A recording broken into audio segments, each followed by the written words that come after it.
Okay, so hi everyone. In this video, I am going to discuss about sequence as a function. Now, before we proceed to our main discussion, let me first set our objectives for the day. Okay, so at the end of the presentation, you will be able to first know why a sequence can be a function, and lastly, you will be able to write the first n terms of a sequence given a functional relation. Now, technically speaking, this presentation will be in two parts. So in the first part,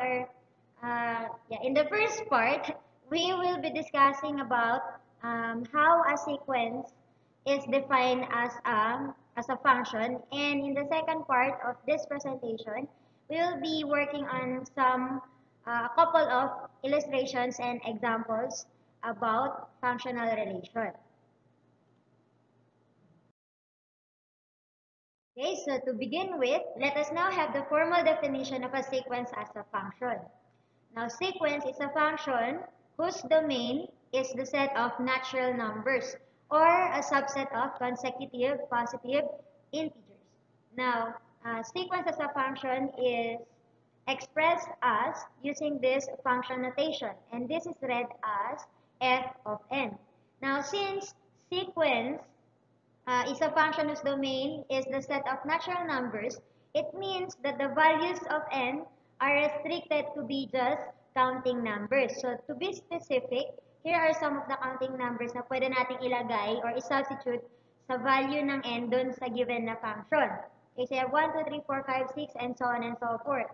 Now, the good thing about this is that these numbers are not just ordinary values that we plug in for this variable n.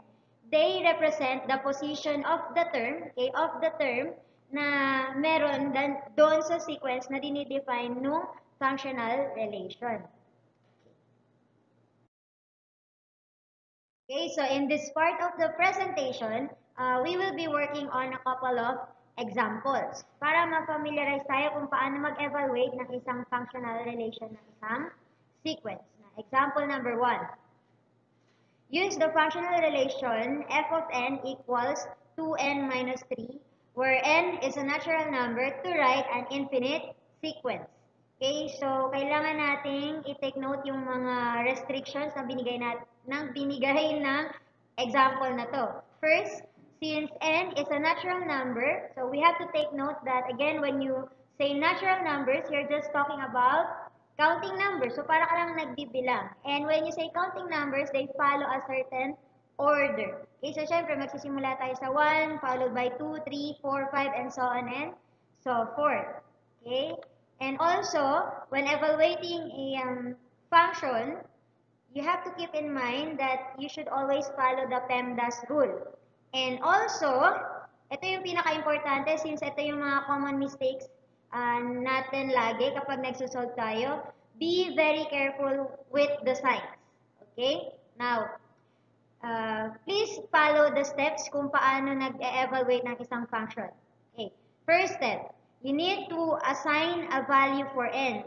Now, since we're just asked to write, we're asked to write an infinite sequence. Ibig sabihin, since this is an infinite sequence, wala siyang limit, boundless, endless. Okay, unlimited yung values na pwede natin isulat. So, pwedeng kahit maybe at least 3 terms will do. Kaya, 3 values lang ang isa-substitute ko kay n. So, ang pipiliin ko, syempre, I will start with 1, 2, and 3. Okay, yun, assign a value for n. After that, the next step is to substitute this value in the given functional relation. Okay, ayan. So, kung saan may nakikita kayong variable, ayan, n, dyan nyo ipapalit yung value na binigay nyo sa kanya. Ayan. So, you have f of 1. F of 1 is equal to 2 times the quantity 1 minus 3. Okay. And then, follow the PEMDAS rule. So, you have to multiply first. 2 times 1 is equal to 2 minus 3. So, that gives you negative 1. So, this first value is our first term or a sub 1. Next, if n is equal to 2, So you have substitute 2 times the quantity 2 minus 3. Multiply first. So 2 times 2 will give you 4 minus 3. So that is equal to 1. Next. This value is our a sub 2, the second term. Next, for our third term, you have 2 times the quantity 3 minus 3. So multiply again. 2 times 3 is equal to 6 minus 3. So you have 3. And that is our third term. Therefore, if we're going to write the infinite sequence defined by this functional relation, it will be like this. Okay, so the sequence is, I'm using a bracket, it's okay. So you have negative 1, 1, 3. And since we're talking about an infinite sequence here, don't forget to include the ellipses. Okay. Okay, so for our example number 2, using the consecutive positive integers n equals 1, 2, 3, 4, 5, write the first 5 terms of the sequence defined by g of n equals to n minus 1 over n. Okay, so the values of n na pwede natin i-plug in dito sa function na to are already given. So may 5 tayo dito na values. Hence, we're asked to write the first 5 terms. Again, follow the PEMDAS rule. Be careful with the signs. We will do the same process yung ginawa natin sa example number 1. Assign a value for n, substitute, and then simplify. First, so you have n is equal to 1, substitute now. So you'll have 1 minus 1 over 1. Okay, PEMDAS rule, so you have to divide this one first.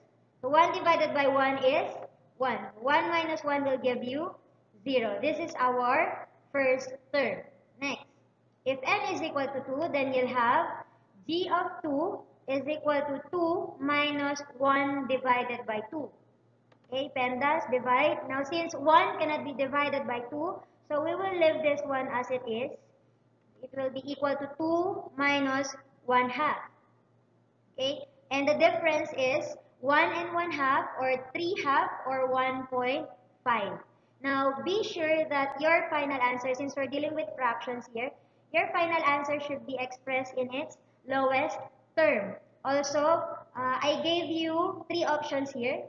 It can be expressed in mixed number, improper fraction, or you can give the decimal equivalent of the fraction answer. Next, so this is our a sub 2. Next, for the third value of n, substitute. So you'll have 3 minus 1 over 3. Divide. So you'll have 3 minus 1/3, since 1 cannot be divided by 3. And the difference is 2 and 2/3, or 8 over 3, or 2.67. Now, this fraction is non-terminating. So, pag kinuha niyo yung equivalent na decimal niya, round it up to the nearest hundreds, the 2 decimal places. Okay, so this is our a sub 3.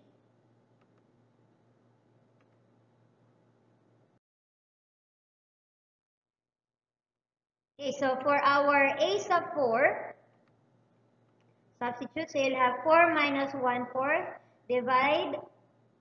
1 cannot be divided by 4, so leave it as it is. So you'll have 4 minus 1/4. And the difference is 3 and 3/4, or 15 over 4, or 3.75. So this is our a sub 4. And the last value of n, which is 5, substitute. So you have 5 minus 1 over 5, divide. So again, 1 cannot be divided by 5, so leave it as it is. Do not convert it anymore to decimal kasi yung given natin ay nasa fraction form. Okay, so just stick to what is given. We have 5 minus 1 over 5.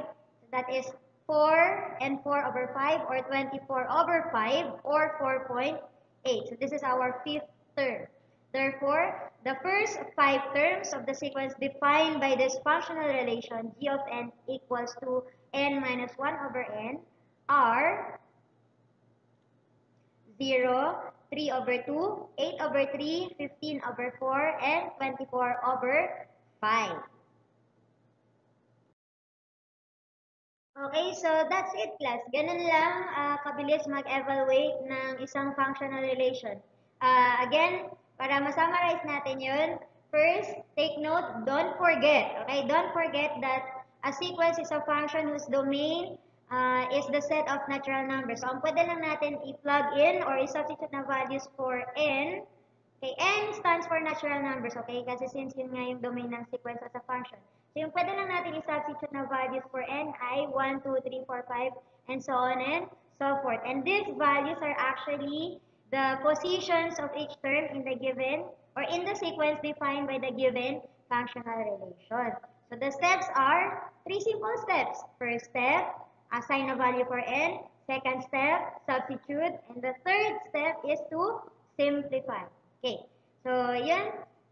With that being said, this is the end of our session for today. Now, if you have any questions, please leave a message on our LMS chat box and I'll try to give a response as fast as I could.